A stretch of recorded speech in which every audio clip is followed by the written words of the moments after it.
There was one day in my trading life that I still remember very clearly. It was a completely normal trading day, but by the end of that day, I had made a profit that was almost 4 times my capital. 4 times. I couldn't believe what I was seeing on my screen. For the first time, I started thinking, maybe I've finally figured this out. That one thought changed everything.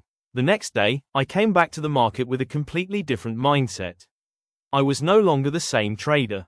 I was confident, maybe too confident. I started taking trades faster. Then another trade, then another. I tried different strategies, breakouts, reversals, momentum trades. Nothing worked. The more I lost, the harder I tried to win it back. And that's when things started getting ugly. I wasn't trading only with my own money. I had borrowed money to trade. So my losses were no longer just numbers on a screen. They were becoming a real problem in my life. Every loss created pressure, and pressure created more trades. More trades created more mistakes. I was trapped in a cycle. And then, during one of those trades, I noticed something I had completely ignored before. Something very small, 2 numbers sitting next to each other on my option chain. Bid and ask. At first, I thought they were just 2 different prices. I didn't realize how important that small difference could be. Let me explain what I learned. Suppose an option is showing, bid, 98 rupees. Ask, 102 rupees. The bid is the highest price a buyer is currently willing to pay. The ask is the lowest price a seller is currently willing to accept. And the difference between them, 102 rupees minus 98 rupees, is the bid-ask spread. So here, the spread is 4 rupees. Now this is where my mistake happened. I was looking at the option's LTP, last traded price. Let's say the LTP was showing around 100 rupees. I thought, great, the option is 100 rupees. But 100 rupees wasn't necessarily the price at which I could immediately buy or sell. If I wanted to buy immediately using a market order, I could get filled around the ask, which was 102 rupees. And if I immediately wanted to sell, I might have to sell around the bid, which was 98 rupees. So the market could show me 100 rupees, but the actual prices available to me could be 98 rupees and 102 rupees. That 4 rupee gap was real, and I had never paid enough attention to it. This is where things became even more interesting. Imagine I buy one option at 102 rupees. Nothing happens to the underlying stock. No major movement, and I immediately change my mind and try to exit. If I sell at the current bid of 98 rupees, I have already lost 4 rupees per unit. Not because the stock moved against me. Not because my strategy failed. Not because my prediction was wrong. Simply because I crossed the bid-ask spread. That was a shock for me. And if the contract's lot size was 75, for example, a 4 rupees spread would represent 300 rupees per lot. That's before considering brokerage, taxes, fees, or any other costs. Now imagine doing this repeatedly. Entry, exit, day after day. A small spread can quietly become a significant trading cost.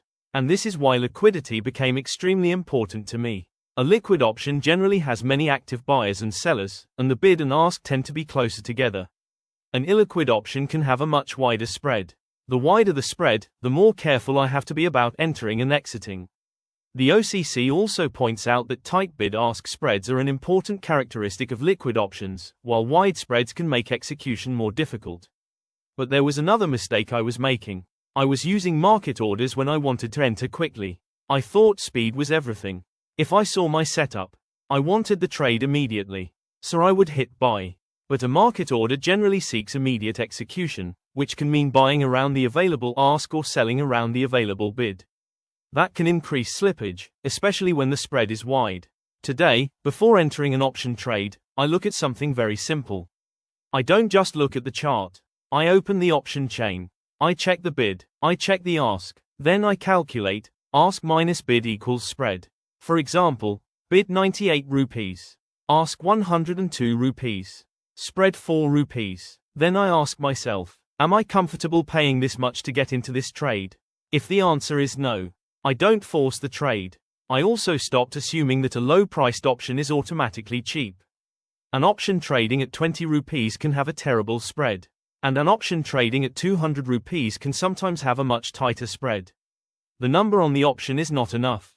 You have to look at the market around that number. And I learned one more important thing. Don't blindly trust the LTP. The LTP tells you the price of the most recent completed trade. But the bid and ask tell you where buyers and sellers are currently standing. That difference matters when you're actually trying to execute a trade. And when I started using limit orders more carefully, I understood another trade-off. A limit order can help me control the maximum price I'm willing to pay, but there is no guarantee that the order will get filled if the market never reaches my limit price. That changed my trading behavior. I stopped chasing. I stopped thinking, I need to get into this trade right now. Instead, I started asking, is this trade worth taking at this price? That small change saved me from many unnecessary entries. But the biggest lesson wasn't about bid. It wasn't about ask. It wasn't even about the spread. The biggest lesson was about my mindset. That huge profit I made in one day made me believe I was better than I actually was. And because I was confident, I started taking bigger risks. Because I had borrowed money, every loss became more painful. And because the losses were painful, I traded even more. Looking back, I realized something. The market didn't suddenly become difficult. I became careless. That one big winning day didn't prove that I had mastered trading. It only proved that one day had gone extremely well. And the moment I confused luck and skill, my real trouble began. So today, whenever I open an option chain, I remember that period of my life. Before I ask, will this stock go up? I ask, how much am I paying to enter this trade? I look at the bid. I look at the ask. I calculate the spread. I check liquidity. And I think about how I'm going to exit before I even enter. Because in options, sometimes the biggest danger isn't the direction of the market. Sometimes, it's the small number sitting quietly between bid and ask. And that was one of the lessons that changed the way I trade forever. This is part 6. The next lesson came from another mistake, and honestly, that one cost me even more.